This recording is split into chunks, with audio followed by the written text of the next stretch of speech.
11 de la mañana, casi 38 minutos. Bueno, nos gusta esto de que vengan al estudio los políticos, los candidatos. Nos gusta esta cosa de mano a mano, de mirarnos a los ojos, de verla. Sobre todo, ver cómo reacciona. Viste que por teléfono no lo ve. Y hoy está Ofelia Fernández está con nosotros. ¿Qué haces, Ofelia? ¿Cómo les va? ¿Todo bien? Es verdad, siempre fue telefónica. Claro, salvo en C5 que nos vimos cara a cara, sí. Ahí sí. Pero después es bueno relojear. Sí, igual dijiste candidatos, creo que ella no es candidata. No, pero dije legisladores. No lo dije por ella. ¿Por qué no? ¿Qué pasó? ¿Me contás qué pasó? Buena pregunta. Venías bien, estábamos entusiasmados. Estábamos todos entusiasmados. Pasaron cosas. Bueno, es raro de explicar, pero yo sinceramente hace varios meses ya pensaba que no quería reelegir en la legislatura, un poco cuando pensamos en la primaria en Capital, en la posibilidad de imprimirle una identidad particular al distrito, rediscutir la estrategia, pasó a tener sentido ponerle la cara y ser candidata a eso que estaba planteando o que quería, moldear en la ciudad de Buenos Aires. Una vez que esa posibilidad se cierra, no me interesó reelegir porque sí en la lista de unidad. Ni siquiera por una cuestión tan política, si bien también, sino también por un tema, como por una decisión que yo ya venía masticando y pensando que es que va a venir bien en un momento de tanta apatía, de tanta distancia tal vez entre la sociedad y la política, que algunos de nosotros defendamos la política como herramienta de transformación de la realidad sin que parezca que lo que defendemos es el sueldo, la oficina, los asesores. Creo que hay que producir un acercamiento lo más genuino posible y a mí me va a servir alejarme un instante. ¿Por algo en especial además? ¿A vos te afectó algo todo esto? Digo, porque tuviste debates duros. La verdad al principio sí, justo ahora no, ahora estoy recontra bien, o sea, ya proceso toda esa parte más o menos tranquila, estoy contenta o satisfecha con las iniciativas que fui lanzando, como con los ejes temáticos que elegí trabajar, con cómo lograron a veces instalarse, como que creo que salió bien, en ese sentido es como, bueno, salió bien. Sí, claro.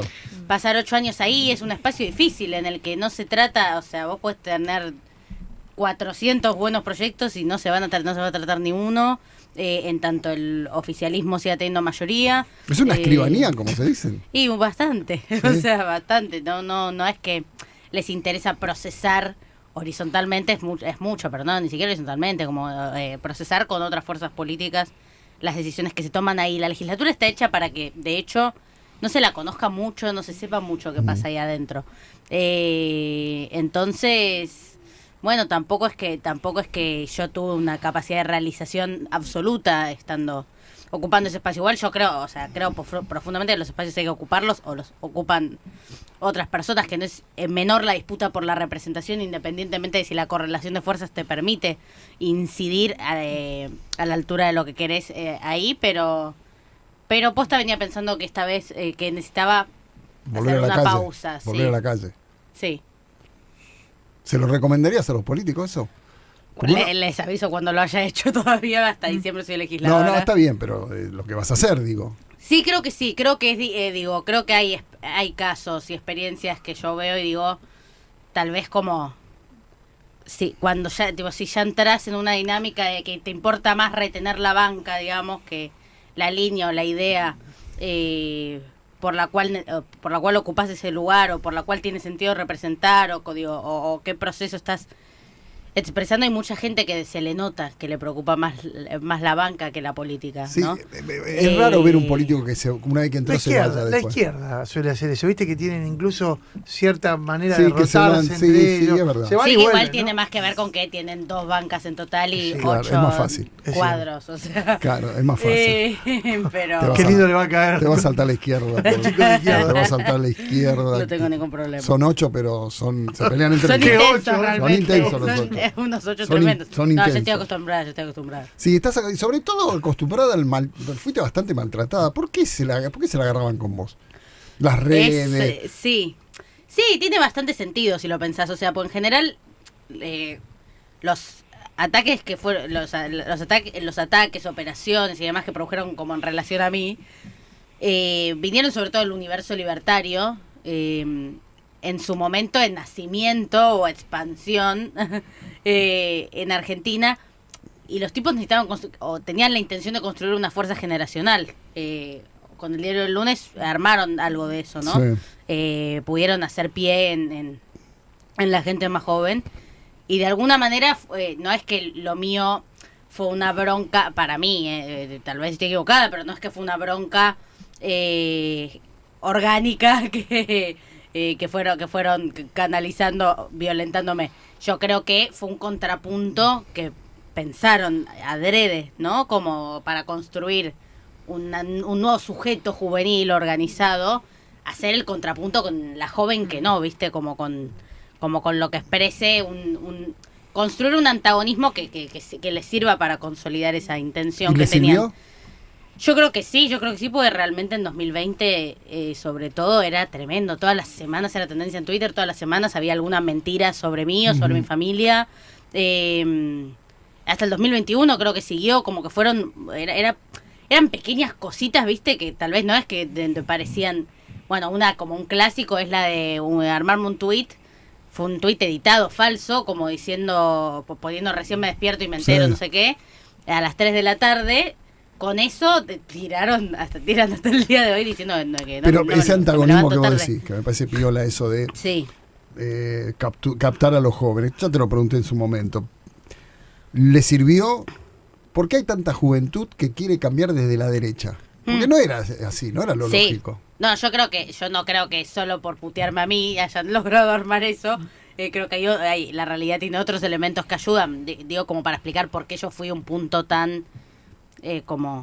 pues me tomaron tan de punto desde ese sector, desde antes de que haga algo incluso, pero no, creo que lo que ayuda es el contexto, más que sí, lo he hablado con vos, me parece que es una generación que vive con un profundo malestar, que vio cómo en los últimos 8 años de la Argentina tiene problemas estructurales cuando se imagina su futuro o cómo ordenar y organizar su vida. Y si vos lo simplificás, hay algo de como, bueno, gobernaron las dos fuerzas políticas más importantes y no me resolvieron ni uno de estos problemas estructurales. No hay acceso a mejor trabajo para la gente joven, de hecho sigue siendo como lo más flexible y precarizado posible. Es muy difícil, es cada vez más difícil independizarse, irte de la casa de tu familia, cada vez más difícil alquilar, y casi siempre los jóvenes son inquilinos. El dato es que el 60% de sus ingresos se van al alquiler. Es una generación que vive para sobrevivir, ¿viste? Es como que tiene el hoy y no mucho más para imaginar, proyectar, porque es como está muy desorganizada la vida de esa generación. Entonces no me parece raro que se arme una lógica antipolítica. Lo raro es lo ideológico en todo caso, ¿no? Porque esa antipolítica o ese malestar se tradujo en una fuerza tan reaccionaria o conservadora, que creo que igual eso no es que pasa a escala mayoritaria, creo que eso pasa en una parte de la juventud. Lo que sí creo que puede pasar a escala mayoritaria es este sentido de distancia o apatía con la política. Creo que eso sí esa es la parte jodida y la parte que tenemos que discutir. Por eso también eso, creo que hay que poder ampliar o intentar pensar qué otros significados hay de política que no son la institucional, cómo recuperar un sentido de organización de lo común o de vida colectiva para esa gente o para esta gente. También es mi propia generación, pero bueno, a lo que voy es que creo que en ese clima de malestar y apatía ellos produjeron respuestas. Estas nuevas derechas produjeron respuestas, validaron esas preguntas. Fue como, tiene sentido que vos sientas esta distancia o esta frustración o incluso este rechazo, y mis respuestas son estas, y respuestas que van bien con la época, ¿viste? Porque es como en esta cosa de presente perpetuo en la que vive esta generación, que se puede imaginar hasta mañana más o menos. Los tipos te dicen, estás a un incendio en el Banco Central de encontrar la felicidad, ¿viste? Claro. O sea, es inmediatísimo. Y como todo el lenguaje de ese universo, como el del universo cripto, anuncio, riqueza inmediata ya, como que hay una cosa, las respuestas que producen tienen que ver culturalmente con lo que está pasando. Entonces no me parece tan raro que el fenómeno. Sí creo que es importante remarcar igual que que no es que no es que esta generación se derechizó, ¿viste? O sea, siempre es difícil hablar en términos generacionales, pues es una cosa obviamente heterogénea. ¿Pero y por qué se le escapa al progresismo, a la izquierda, al peronismo? Sí. Se le escapan los pibes. Al peronismo porque es gobierno y está teniendo un mal gobierno. Claro. O sea, me parece que es muy sencillo. No hay manera. Me parece difícil que vos estés en alguna medida hasta conducís la realidad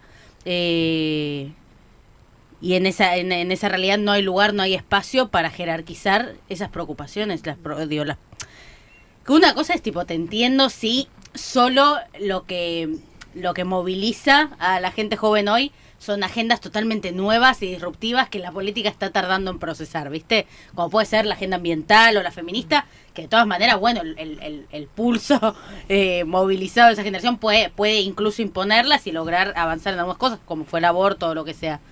Pero no es esa la situación, no es que hay una cosa de generación caprichosa que está queriendo que, si bien también puede aparecer y también tiene importancia, es como una cosa elemental, que es sobre todo los ordenadores de la vida, que son la casa y el trabajo. Bueno, pero ayer, no sé si viste, pasaron casi todos los principales candidatos por la sociedad rural de la Argentina.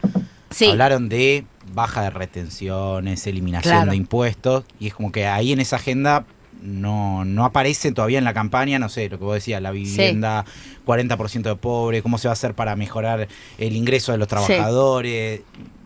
No aparece directamente en la agenda. Sí, mi candidato no fue. Mi candidato es Juan ¿Lo Grabois, invitaron? por si alguien no lo sabe. No lo sé, debería preguntarle. Claro, habría que preguntarle si lo invitaron. Pero una reforma agraria que puede plantear en la sociedad rural sería bárbaro. Sería una linda foto. Lo escuché a Grabois hablando de ese seguro de desempleo. O sea, hay también que hay bandera a la derecha que hay que discutirla. Sí, obvio. No hay que hacerse el boludo y combatirla. Obvio. Es que en realidad no es si son banderas de la izquierda o de la derecha, hay problemas reales. Sí, claro, pero la derecha lo levanta como bandera. O sea, sí, claro. Obviamente que hay agendas o temas que están más derechizados o menos. Nuestra idea o nuestra forma de encarar esta campaña es problemas reales, respuestas concretas. O sea, y en relación a esto que me decías, creo que lo que está faltando en la campaña electoral es de alguna manera, además de discutir cómo va a crecer la Argentina, si es que va a crecer, es cómo se va a distribuir ese crecimiento. O sea, creo que tenemos puntos que nos dejan, que evidencian que a veces la Argentina puede estar bien posicionada en términos de lo que tiene, si se quiere, pero no de cómo vive su gente, para ser un poquito más clara. Argentina es un país muy grande, de mucha extensión territorial. Espacio tiene, incluso en lugares en donde uno pensaría que no hay tanto espacio, como, no sé, puede ser la Ciudad de Buenos Aires, tenés 200.000 viviendas vacías. Es decir, hay espacio para que la gente viva. Y sin embargo, tenés un déficit habitacional inmenso. Bueno, ¿cómo se explica eso? Porque hay una tensión, digamos, entre lo que hay y cómo se distribuye, que eso es lo que para mí, o en mi idea, ese es el rol que ocupan los gobiernos populares en la historia de la Argentina, los de hacerse cargo de esa conflictividad, los de hacerse el rol de hacerse cargo de esa conflictividad, de esa tensión, y resolverla para las grandes mayorías. Entonces, a mí la agenda de la campaña me preocupa en ese sentido. ¿Incluso la del oficialismo? Incluso la de Massa, como claro. candidato, ¿te preocupa? Sí. Me preocupa que falte esa mirada, digamos, que se discute el crecimiento de la Argentina, pero no el rasgo humano. Juan, cuando estuvo acá hace una semana, 10 días, dijo que cuando fue lo del gasoducto, él estuvo ahí sentado en la inauguración del gasoducto, a él le hubiera gustado que Massa en su discurso, está muy bien todo esto, pero que hablara de la gente que hoy tiene una garrafa y tiene que ir con una garrafa cargando para tener gas, y que ahora seguramente se le va a posibilitar el acceso a una red de gas. Y al próximo discurso Massa habló de eso. Sí, habló de eso, es verdad. Y lo metió, o sea que sirvió de algo. Entró esa bala. Y estamos como de alguna manera poniendo esas condiciones, ¿viste? O sea, vas a ver que el gasoducto es una buena noticia, claro que sí. Sería bueno para que sea objetiva la potencia que le expresa ese tipo de avances a la Argentina, que no haya 40% de casas sin gas. Claro. Entonces, traducirlo en cosas que afecten a la vida. Es que Argentina Humana es la campaña que estamos pensando. El otro día, yo tengo una hija preadolescente. Ajá. Y hablábamos sobre un tema que tiene que ver con situaciones con sus amigas. A los adolescentes les pegó mucho la pandemia. Sí, y hay un montón de chicas, de chicos que tienen 14, 15, 16 años que tienen angustia, tienen depresión, no sé, un fenómeno que se está viendo, que se lastiman, hablaba el otro día con una psiquiatra, me decía, se lastiman porque necesitan sacarse la angustia que tienen y necesitan la inmediatez de otro dolor. Sí. ¿Alguien se está ocupando del trabajo de la salud mental, por ejemplo? No, el otro día lo propusiste vos, fuerte, lindo, me gustó. Sí, gracias. No, de verdad lo digo, está bueno que alguien lo hable de eso. Sí, claro, yo justo hace una semana saqué un video, sacamos un video, el video es mío, pero es de la campaña, digamos, con un diagnóstico y una serie de propuestas en relación a la crisis de salud mental generalizada, ¿no? Obviamente creo que es aguda en la gente más joven, pero creo que es una cosa generalizada de ansiedad, depresión, estrés, problema de consumo, trastornos alimenticios, insomnio, digo, un montón, una amplia sintomatología que habla de un malestar compartido que hay que trabajar pensado en esa clave, ¿viste? O sea, como para mí lo que es importante es no pensar que se resuelve solo desde lo individual. Lo individual te ofrece formas de contenerlo, pero la mirada política de la salud mental lo que permite es entender por qué le pasa a todo el mundo al mismo tiempo. Yo uso un ejemplo para esto, que a veces ya están hartos de mi equipo que lo explica así, pero cuando fue la guerra de Vietnam, sé que parece un poco random, cuando fue la guerra de Vietnam, los pibes volvían de la guerra, obviamente, muy mal, y ahí nace el concepto de estrés postraumático y la idea de que de aprender a trabajar sobre ese estrés después del trauma, y nace eso como en la psicología, si se quiere, y los posibles tratamientos de esa dificultad. Y una pensaría, bueno, claro, tal vez una buena lección de esto es que el problema no es el estrés de cada pibe cuando vuelve, sino la guerra. O sea que la mejor manera de contener y evitar esos síntomas o ese malestar en el futuro es evitar lo que lo generó, que fue la guerra particularmente. Bueno, ¿cuál es la guerra de este momento de la historia, digamos? ¿Cuál es ese común denominador que produce el malestar en todos al mismo tiempo? Creo que eso es lo que se tiene que preguntar la política, sobre todo. ¿Pero a la política le interesa esto? ¿O a la política le interesa más tener a la gente así? Buena pregunta, no te lo puedo asegurar. A mí esto me está preocupando, lo veo a mi alrededor, lo veo en mis amigos, lo veo en mí misma, o sea. Claro, todos pasamos por algo de eso, ¿eh? Todos pasamos. Sí. A mí la pandemia me rompió la cabeza. No, claro. Imagínate. Una familia, todo, ¿eh? Y creo que es importante lo de la mirada colectiva, porque la pandemia es la máxima expresión de la vida individual. Ahí hubo una guerra. Sí, de alguna manera. Ahí había un enemigo absolutamente visible, que era la pandemia, que era lo que vos decías, Vietnam. El virus. Y tiene este efecto. Entonces, hay que, trabajar en dos niveles. Uno, entendiendo que estamos en una situación de estas características, o sea, que eso ya está pasando y que estamos viviendo en ese registro en este clima, generar mayores condiciones de igualdad en el acceso a espacios donde trabajarlo. O sea, porque es como, es un poco injusto que dentro de todo vos haces terapia, más o menos lo manejás, claro, o lo contenés, o incluso en situaciones más jodidas, a un tratamiento psiquiátrico, y si naciste justo en otra parte de la Argentina, te jodés, ¿viste? Y la atención pública en materia de salud mental es un bardo, te lo digo. Los profesionales que están trabajando en esas áreas te dicen es imposible, o sea. Sobre todo por lo poco que ganan, además, también, ¿no? Claro. Digamos, sueldos muy malos, por ahí la infraestructura no es la necesaria, los recursos, es muy difícil ayudar a alguien o contener a alguien cuando no tenés con qué. Claro, hay poca guita puesta en que haya profesionales que puedan trabajar ahí y desarrollarse ahí. Entonces se llega a un punto en que hay lugares de atención primaria en donde te van rotando quién te atiende, es una cosa como insoportable para hacer un tratamiento. Ese es un nivel, el de cómo trabajar sobre esos problemas que ya están y igualar el acceso a trabajarlos y a tratarlos. Pero hay otro que yo ya lo presenté en la ciudad y que lo queremos hacer a nivel nacional, que es un estudio epidemiológico de salud mental para tener información precisa de a qué escala, porque uno siente que está recontra grave. Sería bueno saber a qué nivel es recontra grave, y además cuando uno produce esos diálogos, esos procesos, también genera conciencia, digamos, y las personas empiezan a ponerle nombre a lo que les pasa, de tener mayores herramientas para discutirlo, confrontarlo o cuestionárselo. Pero bueno, para tener información precisa y entonces no disociar resultado de contexto. Obvio. O sea, para tener claridad de tipo, esto pasa en este lugar,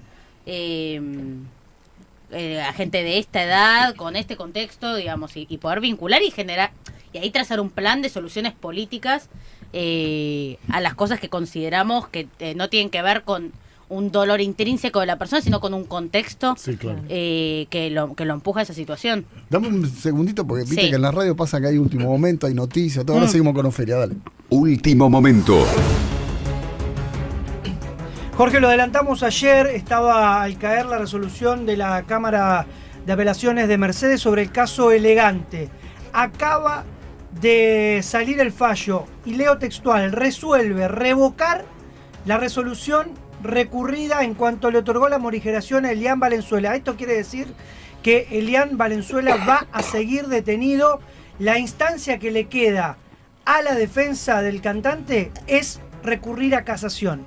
Los tiempos de casación para resolver sobre alguna cuestión llevan entre 1 año y medio y 2 de tiempo. Por ende, y ayer lo adelantábamos, los abogados del denunciante creían que iba a pasar un par de navidades detenido, y así parece. Lo acaba de resolver recién la Cámara de Apelaciones de Mercedes. Primero, lo escuchaste en Argenzuela. Bien, ahí está. Este fue el último momento. Sigue detenido. Por lo menos 2 años, lo acabo de decir. Pero por los plazos judiciales. Por los plazos judiciales. Todo un tema, lo de Elian, el tema carcelar. Bueno, todo el tema justicia, mamadera. Ahora, salís de la política, digamos, institucional, porque vas a seguir militando. ¿Es para tomar impulso? ¿Para volver? No te vas a ir. Sos muy... Esto lo digo yo porque a mí me cae muy bien y me parece que es una de las apariciones más buenas de la política de los últimos años. Digo, es tomar impulso para volver. Supongo. No sé, vamos... te tengo que ir paso a paso. No vas a tener la Fundación Adenauer para la libertad de los delfines, nada. No, la libertad de los delfines por ahora no es mi mayor preocupación. No, obviamente yo soy una militante política, eso lo decidí hace ya bastante tiempo, bueno, a la escala de mi vida, ¿no? Pero se lo decidí hace ya más o menos 10 años y sé que son decisiones que se toman para toda la vida. No me quiero parar hippie, pero bueno, es como que atás tu vida a los destinos de esta patria en el momento que elegís la militancia política, y eso sigue, tenga o no tenga cargo, haga o no haga política institucional. Ahora necesito este espacio. También fue todo muy rápido y muy repentino. Entonces, nada, no me cuesta proyectar en adelante, porque de la misma manera que yo terminé el colegio y iba a hacer mi carrera, y jamás pensé que iba a ser legisladora un año después, y de repente apareció eso y de repente lo llevé adelante, a mí me cuesta planificar en mi propia vida. Pero bueno, creo que necesito también formarme. O sea, vas a hacer eso. Sí, seguramente. No quiero spoilear. No, pero me imagino. Tu propia vida. Pero está bien. Spoilear mi gran vida. No, pero está bien. Un poco, tener ese espacio y después sí, tal vez no, depende si sirvo haciéndolo. O sea, si es necesario que ocupe ese rol. Después quiero hablar, porque vamos a la noticia, pero el tema de... los políticos hablan mucho de la juventud. Ahora, ¿qué pasa cuando se confrontan con alguien joven como vos? En el terreno de ellos. Me parece que ya la juventud maravillosa tanto no le gusta. Pero ahora me lo contestás. 12 del mediodía, dale. Radio 10. Siempre noticias. Panorama.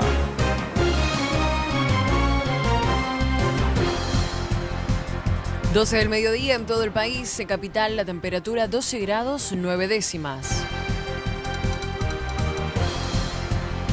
El FMI empeoró el pronóstico para la Argentina en este año. Según el último informe, el país sufrirá una recesión del 2,5% y una inflación del 120%. En cambio, la proyección para el año próximo mejoró respecto del 2% estimado en abril último al 2,8%.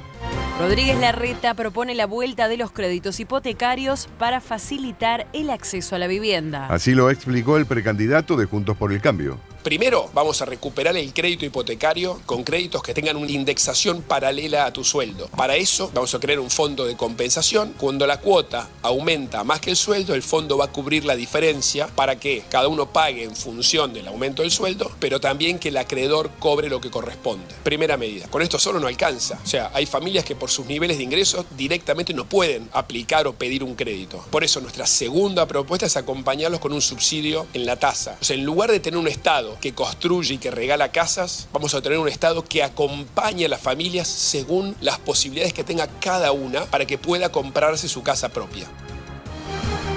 Por su parte, Jorge Macri le pidió a Larreta que sea más enfático en el apoyo a su precandidatura. Esto dijo el postulante por el PRO a jefe de gobierno porteño, que competirá en la interna con Martín Lustó.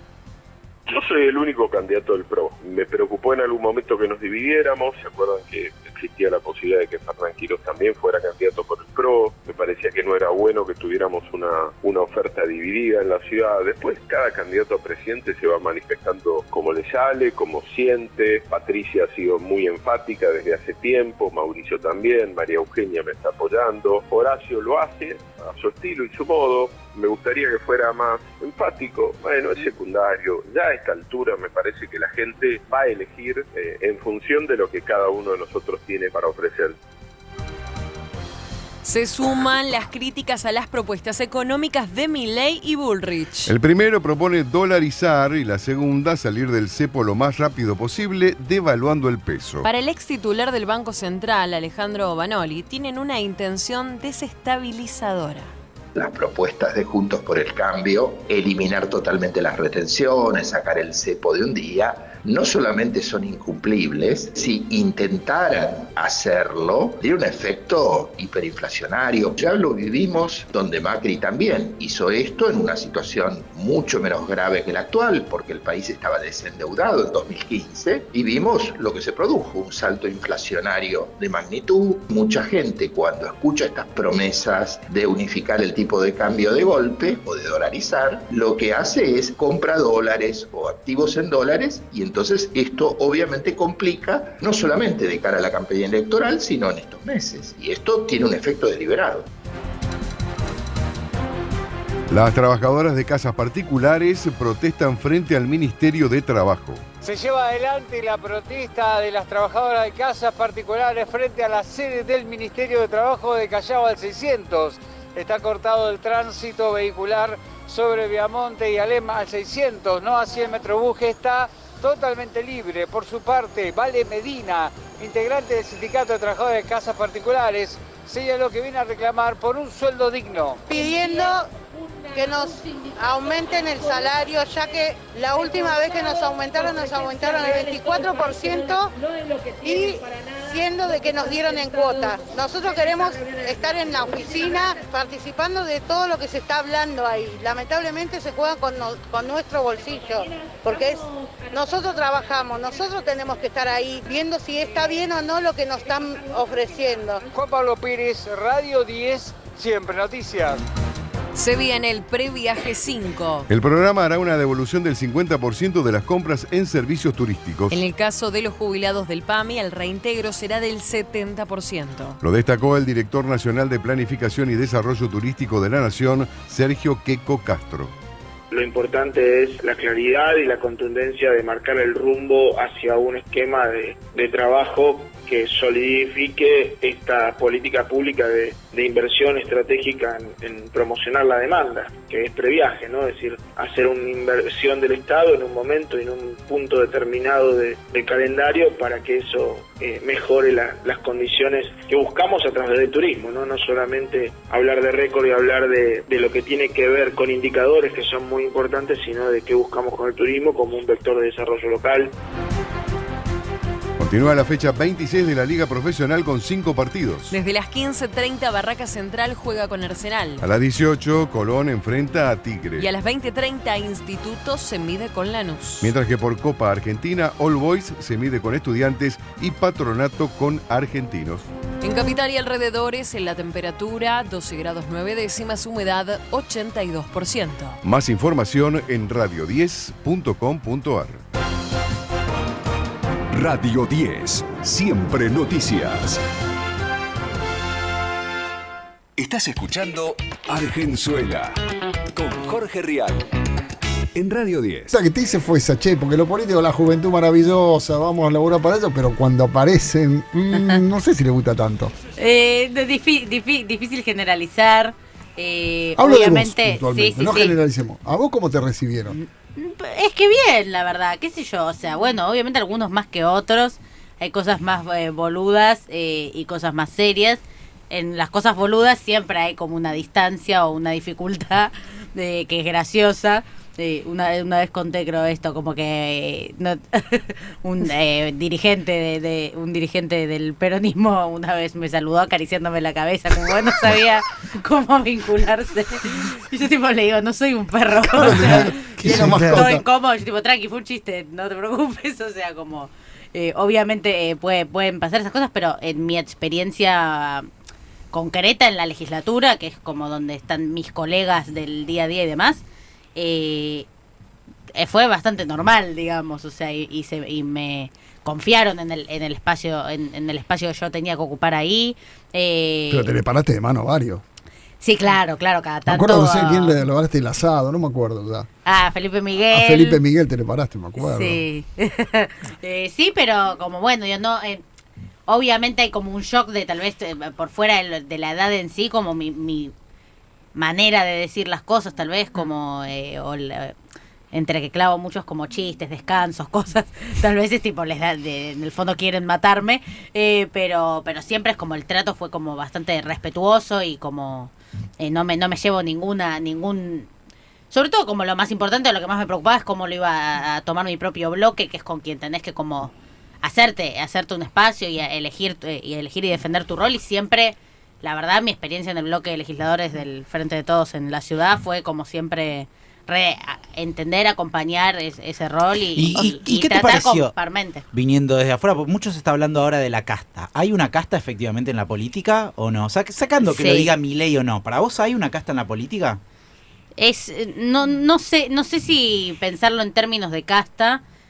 Si hay una serie de privilegios en el sistema político que pueden ser un poco problemáticos, pero la verdad es que para mí está mal el acento de alguna manera, o sea, a mí me parece que casta es la judicial, digamos. Dentro de todo la política tiene mecanismos democráticos que permiten... Sí, de depuración, de desplazar, claro. Que permiten hay elecciones, hay elecciones cada 2 años, entonces todo eso que... no es tan fácil como instalarte básicamente es imposible.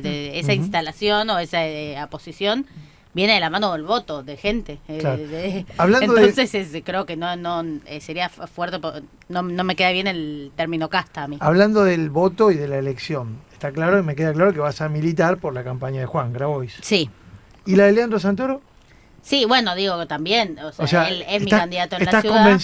¿Estás convencida de que es el candidato? Y claro, es el candidato de mi espacio, digamos. Tu candidato. ¿Cómo? Tu candidato, digo. Sí, también. Te quiero apurar. Sí, no, también, claro. Además, es fácil en este contexto, o sea, como lo que hay enfrente. Es claro que lo que ofrecen el resto de las fuerzas políticas es básicamente lo mismo que está pasando está pasando ahora, digamos, el mismo modelo de ciudad. ¿Y después lo vas a militar a Massa?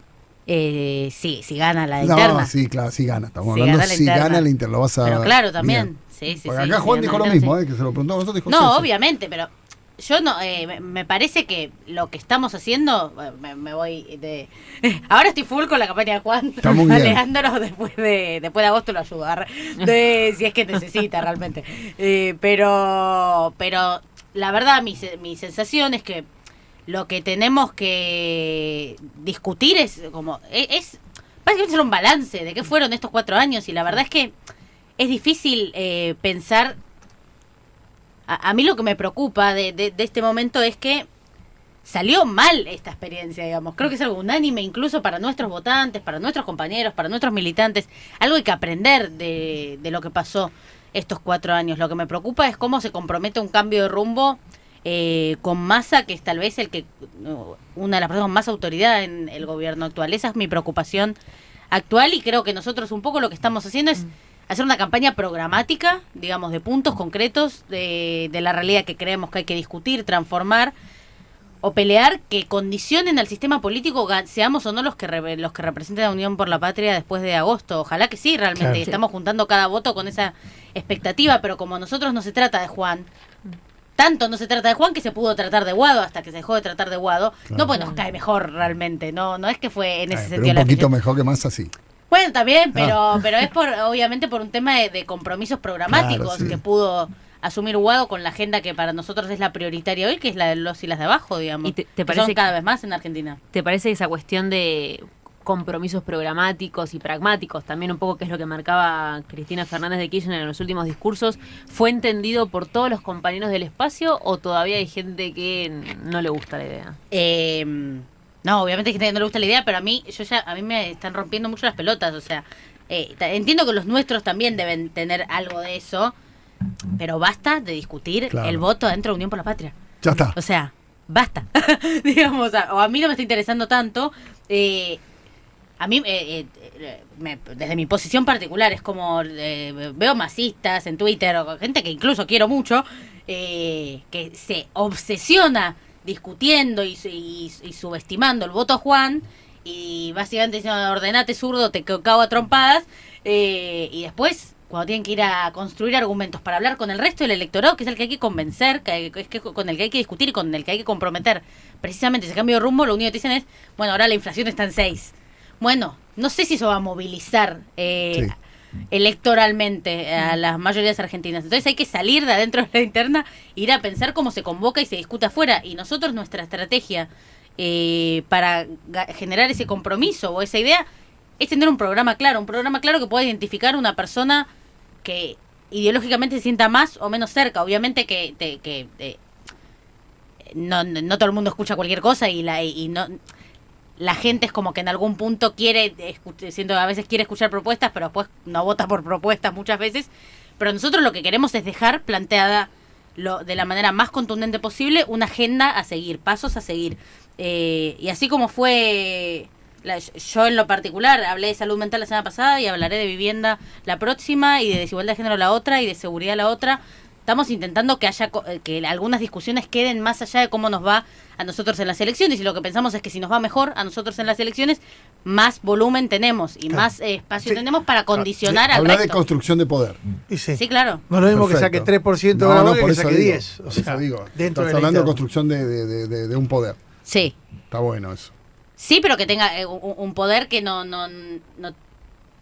sea en términos de personajes, que sea en términos de programa, o sea, que esté al servicio de una agenda que vos ya más o menos conocés. ¿Por qué crees que Cristina eligió a Massa? Creo que ella lo explicó. Los gobernadores también, y Alberto. Bueno, obviamente como creo que esa decisión llega con una serie de condiciones. Condiciones no quiere decir necesariamente extorsiones, condiciones objetivas, desde la persecución judicial a la propia Cristina. Nuestra incapacidad también en lo que podría ser el kirchnerismo de desarrollar de ahí en adelante, del atentado en adelante, tal vez. Es una autocrítica esa, porque te acuerdas que se decía, si la tocan a Cristina va a haber quilombo, ¿no? Quilombo. Y tanto quilombo no fue y no pudimos hacer obvio un relevo propio, evidentemente, ¿no? Entonces ahí también habrá cosas que pensar. Obviamente después el rol que jugaron los gobernadores aparentemente ese día, pero por fuera de la cosa más de superestructura, creo que Cristina hace poco decía, y me parece que esa fue sobre todo la explicación, que hay momentos para transformar y momentos para tranquilizar, ¿no? O sea, y que de alguna manera entiendo que esta lista unida y encabezada por Massa a lo que apunta es como a vivir el proceso electoral con la mayor tranquilidad macroeconómica posible. Yo lo entiendo ese planteo, de verdad lo entiendo, y es lo único por lo que puedo más o menos procesar lo que pasó, pero siento que algunos tenemos que tener otro rol en este momento de la historia, y sobre todo los más chicos. Pensando en mí, que tal vez soy excesivamente joven, pero Juan también, que es el de volver a poner la transformación como objetivo principal de la parte que estamos viviendo. Y yo ahí tengo una cosa que me pasa a mí personalmente más, que es, entiendo que para una franja etaria, para una camada del campo nacional y popular, peronista, kirchnerista, de alguna manera un proceso de moderación progresiva, digamos, o resignación progresiva, rinde porque ellos ya transformaron la Argentina realmente, ¿no? Porque los gobiernos de Néstor y Cristina son una huella importantísima en la historia, completamente inesperada, transgresora, y de muy buenos resultados, digamos. el tema es que yo era muy chica cuando todo eso pasó, entonces no puedo... A mí no me rinde la nostalgia, ¿viste? O sea, de acordarme y recordar. No, y tenemos un 40% de pobres hoy. Sí, claro. Entonces, yo creo que tenemos que recuperar una estrategia de radicalidad, digamos, y de total convencimiento, pues si no, esto se pone cada día un poquito peor y vos solamente puedes administrar ese retroceso en grados más o menos violentos, digamos. Creo que hay que recuperar algunas discusiones de fondo y creo que ese es nuestro aporte, o sea, que nuestro aporte es poder plantear la discusión en esos términos. Te sobra, si hay algo que te sobra es futuro, en todo sentido, lo digo hasta biológicamente. ¿Cómo te imaginas en el futuro? ¿Vos te gustaría ser la primera jefa de gobierno de la Ciudad de Buenos Aires, por ejemplo, o te imaginas como una dirigente con una proyección más nacional? Ni idea, ni idea. No, como decía, me cuesta a mí imaginarme... ponerme metas así tan específicas, así que no sé, lo que espero es poder hacer el mayor aporte posible a la transformación efectiva y comprobable de la Argentina, o sea, de la manera que sea realmente. Pero me quedo con esto que vos marcás sobre la necesidad de reconstruir y repensarse. Digo, ¿hace falta por ahí dentro del espacio un golpe de efecto? Porque digo, el atentado a Cristina evidentemente no movilizó o no reconstruyó, no ayudó a reflexionar lo que necesitaban. Digo, ¿te parece que podría llegar a tener más fuerza o mayor impacto verla presa eventualmente que el intento de asesinato? Ay, pero es que espero que no funcione así. No, pero, obviamente que... O sea, pero digo, si eventualmente eso llegara a pasar, ¿te parecería que puede generar una mayor movilización que incluso el propio intento de asesinato? Y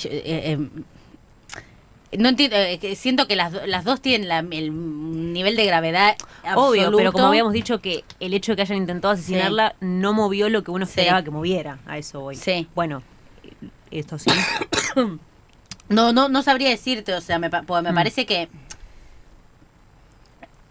movió en algún punto, o sea, yo pienso en cuando fue el atentado, que fue una pesadilla realmente, como dimensionar los niveles de violencia política que se habían alcanzado, el nivel de, bueno, digo, lo crudo y real de ver esa persecución y esa violencia hacia Cristina, decidida en el tiempo convertirse en una cosa de esas características, que encima se niegan a investigar.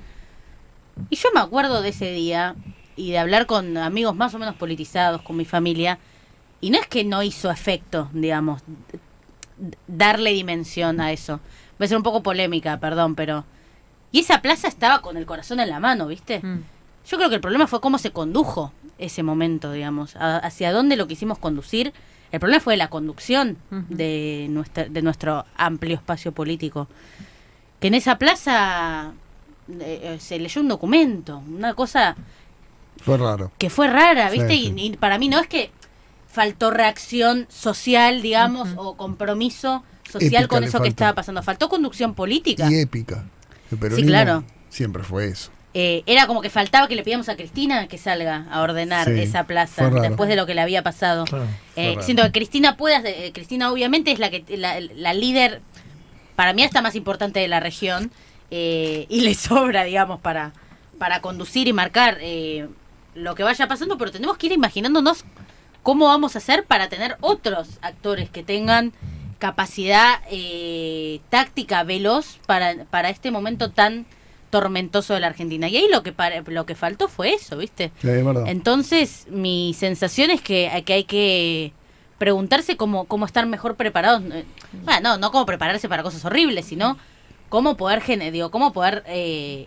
inspirarse y reproducir algo de lo aprendido por una líder de ese tamaño, que hay que acordarse, que es loco ser contemporáneos a un cuadro de esas características. Cómo poder no solamente hacerle caso, sino también inspirarse y animarse a desarrollar, digo, una fuerza y dirigentes capaces de entender el tiempo que les pasa alrededor y defender sobre todo sus propias convicciones y confiar en la capacidad y en la potencia de las convicciones de un militante convencido, que hoy estamos viviendo la twitterización absoluta de la política, o sea, una política que es frívola, que especula, que calcula, que es tacticista y que no hay lugar para mucho más. Y si quieres hacer lugar para otra cosa, sos un hippie, un desordenado. Bueno, no, la verdad. No es así. Iba a decir una expresión un poco fuerte. ¿Qué ibas a decir? No, iba a decir chupame la pija. Está bien. Sí, es un poquito fuerte. Pero ahí va acá. Sí. Para el horario también. Está bien. Ofelia, un gustazo tenerte como siempre. Un gusto pasar por acá en persona por primera vez. Gracias por invitarme. Gracias. 12:23, dale. Argenzuela, la máquina de tirar títulos con Jorge Rial.